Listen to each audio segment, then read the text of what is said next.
In the Middle East, a man appears who calls himself the Messiah and gathers crowds of believers in the new Advent. Is he sent by God, or is he a dangerous fraud seeking to disrupt the world's geopolitical order? The story is told through the eyes of people from vastly different backgrounds surrounding the enigmatic man. For 85 days, enemies have besieged Damascus, where a humanitarian catastrophe is growing. There is no food or water, and many people are dying in the shelling. And one day, two teenagers, Jabril and Samir, who have lost their families, see a man in yellow clothes on the street, urging people not to worry about the city's fall because God has predetermined that it will not happen. Salvation in the form of a sandstorm is approaching, and people run under the onslaught of the elements while the preacher does not leave and repeats that salvation is already close. The sandstorm breaks the supply chains of the enemy troops and they retreat, and the city is saved. FBI agent Eva Geller watches the broadcast of everything that happened, paying attention to the strange man whom people call Al-Masih, and learns that he is leading hundreds of his followers into the desert. At night, the men talk about faith and religion around the fire. Al-Masih asks questions and is strict with those who do not want to think about his questions. Now all of humanity is on the brink, and for people to survive, they must cling to him.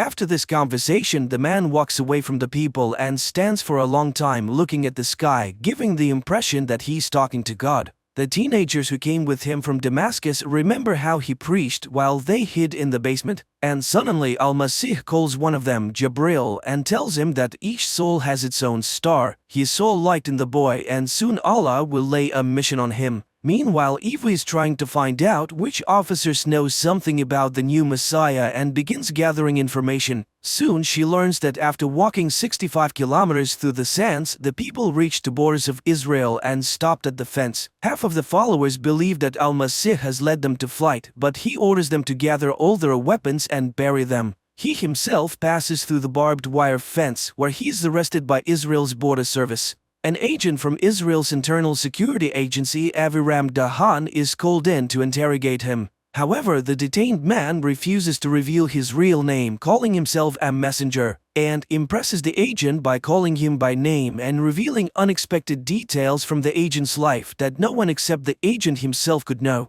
Aviram is particularly touched by the incident with the boy that the Messiah reminds him of. Dahan completes the interrogation and leaves the room, destroying the video recording of the interrogation. He then goes to his partner to find out if he has told anyone about what happened in the desert, but his partner remains silent about it. As Aviram gets into his car, he suddenly sees a man with a bag over his head on the back seat, but realizes that it is a flashback to a tragedy from long ago. Early in the morning, the agent returns to work and is surprised to discover that Al-Masih has escaped from custody. Meanwhile, in the small American town of Dili, local preacher Felix Aguero greets his congregation, while the FBI decides to assist Israeli authorities in finding Al-Masih and discovering who he really is. This is why Eva Geller flies to Israel, and her insistence, Aviram is summoned to the office, but he cannot explain why he deleted the video recording. He behaves provocatively, not understanding why he should be accountable to the American woman.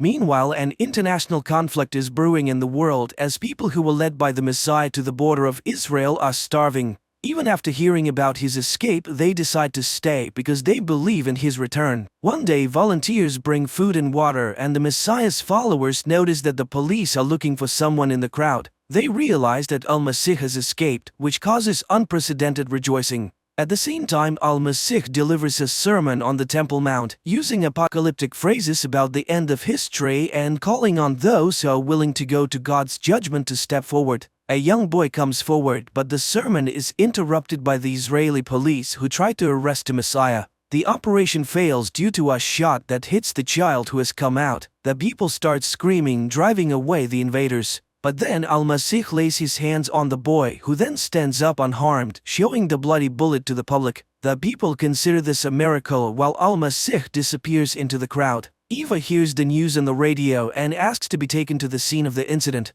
Meanwhile, Muslims also discuss the Messiah's sermon and are quite unhappy with his interpretation of Allah's teachings. The people in the camp cannot understand why their newly found Jesus has abandoned them. and Eva notices the surveillance, and her pursuer turns out to be Aviram, who wants to know why she's meddling in something that's not her business. But Eva is not going to back down. She studies the recordings from the CCTV cameras and notices the strange disappearance of the Messiah. And it's still unclear who fired the shot. She tries to find the injured boy while in Jerusalem the electricity is shut off to quell the unrest. The agents arrive at the boy's address, but it turns out that his family has left, scared of the crowd's interest. Reports of the incident on the Temple Mount are being shown around the world, and one of them is seen by Father Felix while his daughter Rebecca dreams of running away from home. Meanwhile, Jabril sees a flickering light at the fence and goes there, while Eva finds Al-Masih in a photo from Jordan. Palestinian girls bring food for the hungry and promise to help people. Jabril goes to get assistance when a man who appears hits him on the head and takes him away from the fence. That same night, the pastor's daughter Rebecca runs away from home, while her disillusioned father decides to burn down his church. The man takes a canister of gasoline and a lighter and heads towards the building. At that moment, a message about an approaching tornado comes to his phone, which was left at home, and the pastor's wife goes to find him. Sirens begin to sound in the town, and the residents hurry to the only shelter, the church, as the tornado begins its deadly circle. Father Felix calls his daughter, hoping she's nearby, and suddenly sees the motionless figure of Al-Masih nearby. Later on, a video of Rebecca's rescue appears in social media, which is intercepted by CIA agents and blocked from spreading. But how did the Messiah end up in America? Soon, Federal Agent Will arrives at the scene. The man is shaken by the sight of the completely destroyed town, where only one building, the church, survived, and where Al-Masih is currently located, explaining to the astonished priest that he came here by God's will. Felix is shaken because he was planning to burn down the building that ended up saving everyone's lives. At that moment, Agent Will enters and arrests the Messiah. The priest swears to get Al-Masih out of jail, while Aviram interrogates Jabril in the hopes of finding out the Messiah's whereabouts. But the boy does not know. The agent wants to understand why people follow the men unknown to anyone and promises to prove that there is no God. Meanwhile, Felix turns to a lawyer from the American Civil Liberties Union for help because everything that happened was not a mere coincidence. And Eva arrives in Texas to question Al-Masih, but his lawyer manages to obtain a ban on the meeting. The situation worsens when one of the videos about what happened in the town circumvents their social media block and reaches the mass media. Al-Masih's lawyer tells him that while the charge of illegal entry into the United States is likely to be upheld in court, she can get him out of the federal immigration detention center where he's being held. When the lawyer leaves the detention center, Agent Will informs Eva of this and she rushes to see him. However, during their conversation, Al-Masih turns the situation around in his favor again by showing that he knows her name and sympathizes with her losses, as her mother and husband have passed away. He realizes his responsibility for those who followed him and is willing to help all who are suffering, including her. But Eva doesn't believe his sincerity and runs away, failing to notice the recording device under the table. Returning to her hotel room, Eva talks to her boss, who informs her that Israel is demanding Al-Masih extradition and the state prosecutor will seek permission for it. Later, Al-Masih is taken to court where he is charged, which he admits to, and requests asylum. Eva goes to the lawyer, trying to convince her to stop fighting for the man's release to prevent his extradition. After all, if he returns to Israel, he will be imprisoned, but the lawyer refuses to talk about it. Meanwhile, Aviram again refuses to reveal what happened during the interrogation, whose recording he erased. He's suspended from the case and a hearing is scheduled. At this time, Felix tells his wife about his departure because he's needed by the Messiah. A multitude of Al-Masih's followers gather outside the courthouse. The hearing begins and the lawyer explains that the man cannot return to Israel where he will be persecuted for religious reasons. But the prosecutor claims that the man is lying about being a Muslim because he does not pray 5 times a day as required. The Messiah responds that he belongs to all denominations because everyone walks under the same sun. This causes a storm of emotions around the world, even in high-level offices. The assistant to the President of the United States tries to pressure the judge to deport the unwanted man, and the judge promises to consider it. Meanwhile, Samir finds his friend Jabril abandoned by Aviram in the desert, and he considers it a true miracle that he survived. The next day, the court makes the shocking decision to grant asylum to Mr. Masih, allowing him to leave the courthouse as a free man, with the car of the Venerable Iguero waiting for him outside. People all over the world are talking about the Messiah and beginning to believe in the miracles he performs. In Delhi, those seeking healing begin to gather. The Reverend tries to organize their accommodation while Samir faithfully tends to Jabril. The Messiah brought by the pastor settles in isolation from people in a small tent where only Felix has access. One day the preacher dares to ask Al-Masih about his future plans, and he says he does not know what will happen next.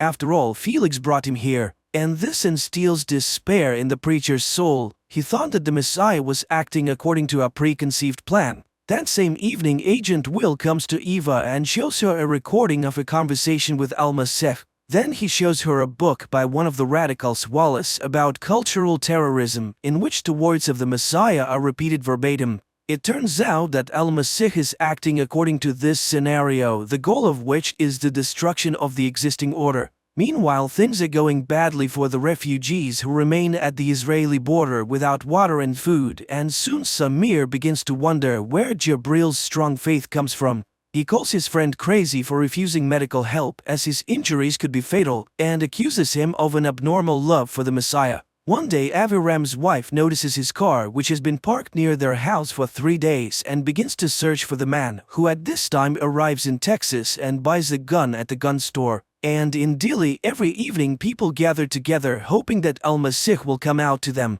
But the man remains in his tent, bringing Felix into a state of confusion that spills over into a sermon for all who have come. At this time, 2 residents of Delhi finally find their dog crushed by furniture during the hurricane and try to free it.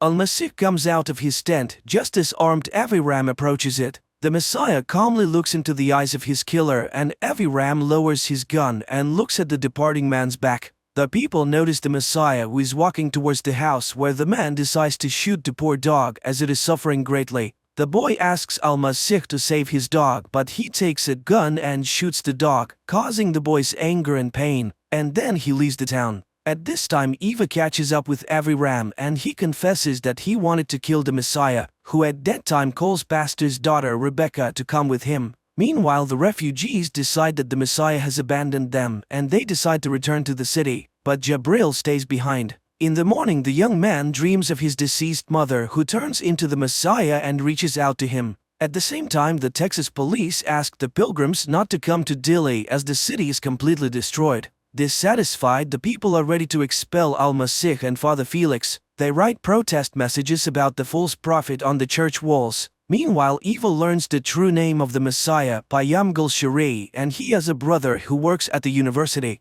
The Messiah tells Father Felix that it is time to get on the road, persuading Felix that this is his destiny. The pastor decides to take his family with him, which upsets his wife but pleases his daughter. Father Felix leads a column of cars that follow the Messiah wherever he leads them. The number of cars is constantly growing, and soon it begins to count in the hundreds. Eva also returns to Texas to follow Al-Masih, and one night sees him come out to make a call from a payphone on the street. At her request, Agent Will requests a copy of the telephone conversation. The next day, the column continues on its way. Stopping for a break, the pastor hears news of the crisis on the border where the refugees from Palestine are still waiting for their fate. Rebecca takes a picture of the Messiah standing by a road sign in Washington and posts it on social media. In the morning, the column sets off, and Felix learns from the posts that their path leads to the US Capitol. At the same time, Eva checks everything she can find about the Messiah and comes across information that he studied at the same university where the notorious terrorist Wallace taught, whose book Al-Masih quoted during the interrogation. Professor Wallace hacked the stock exchange and then fled to Russia during the investigation into his actions. This means that the case of the alleged attack is completely within Eva's jurisdiction. The huge column arrives in Washington and Al-Masih goes to the Lincoln Memorial, while Jabril has a vision of his late mother and Al-Masih.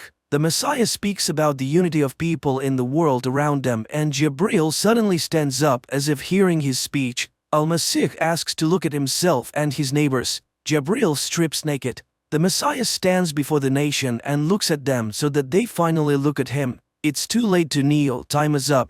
Jabril walks towards the border. Al-Masih heads for the water. Jabril walks non-stop until a soldier's gun barrel is pressed against his chest, and Al-Masih walks on the water. The Israelis retreat, and Jabril leads the refugees. Hundreds of amazed spectators follow the Messiah's journey and record this on their telephone cameras.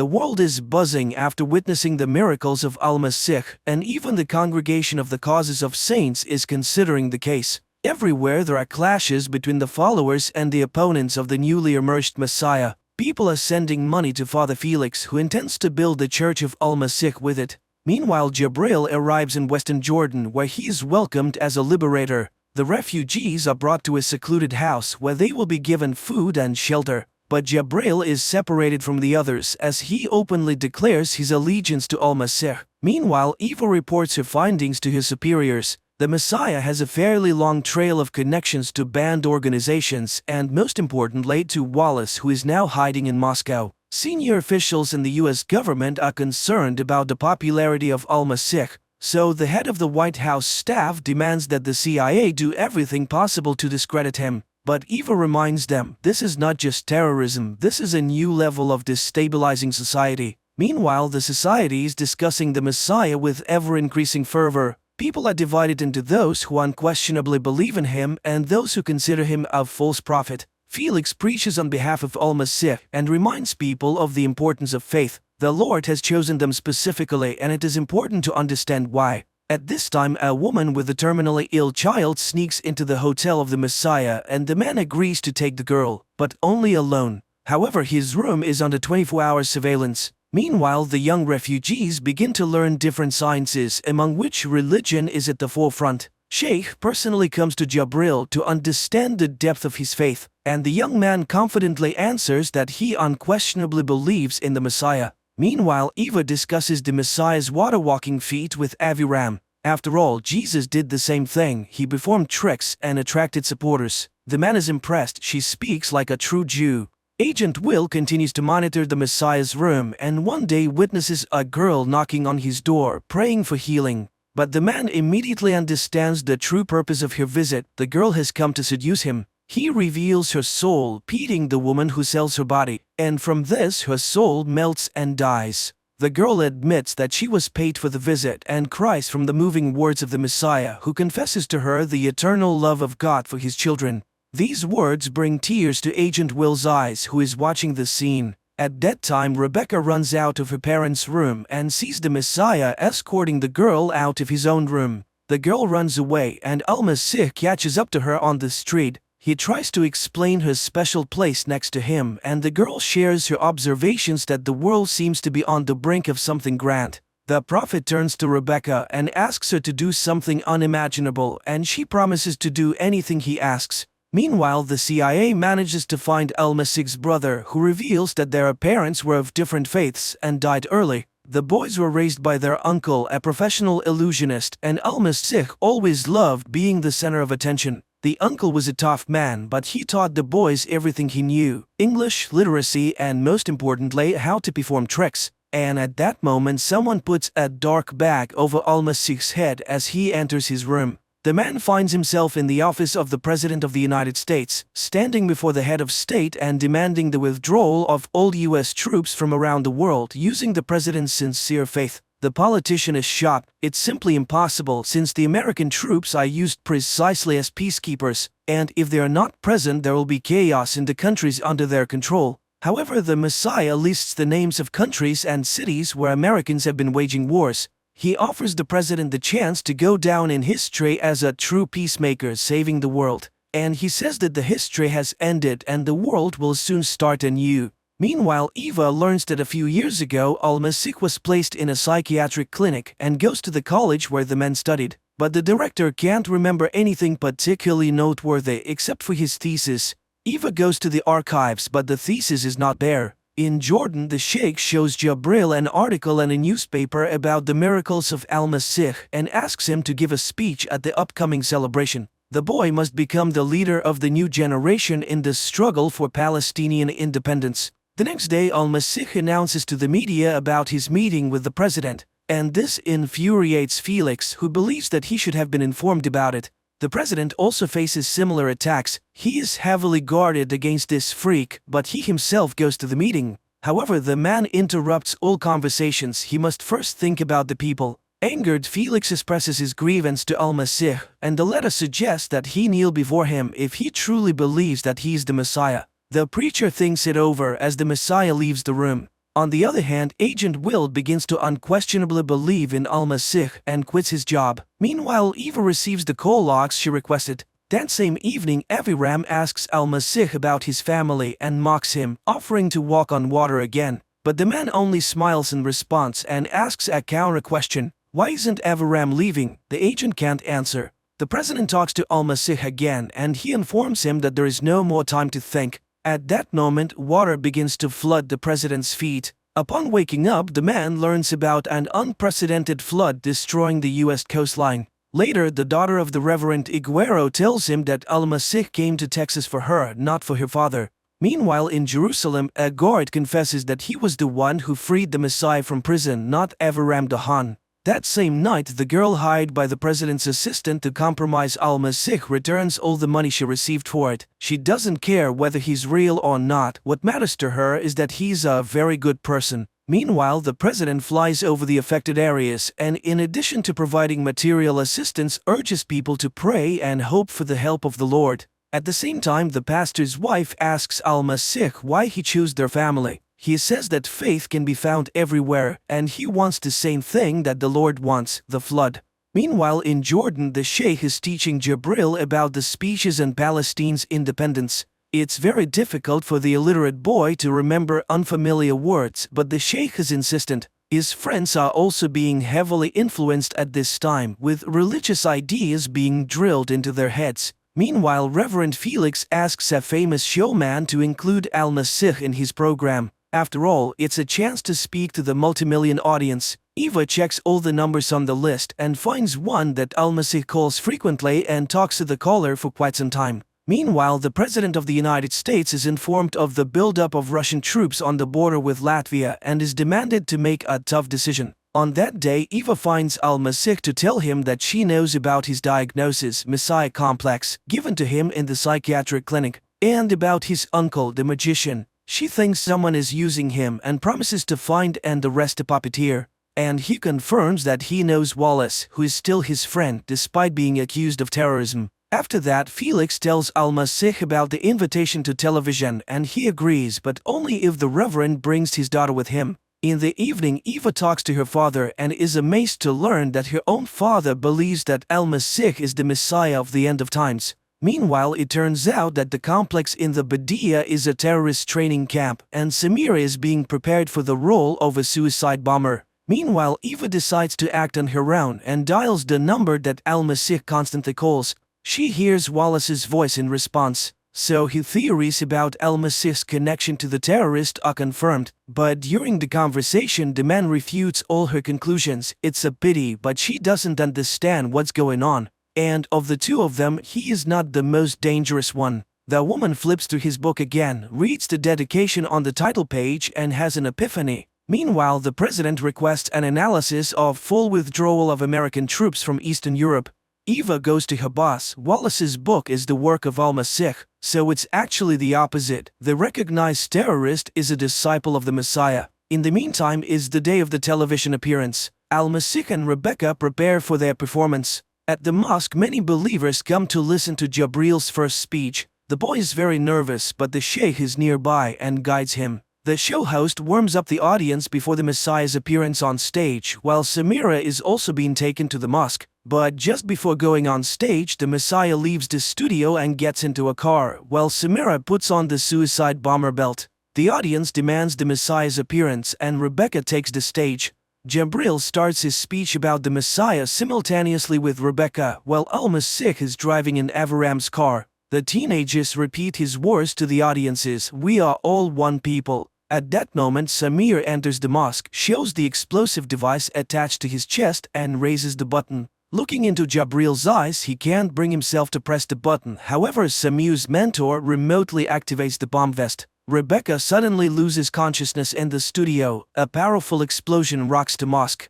The action moves back several years when Aviram and his partner kidnapped, interrogated and killed an underage son of one of those who had organized an explosion in which Aviram's mother died. But it turned out that the boy was not the man's son at all, and it is still haunting the agent.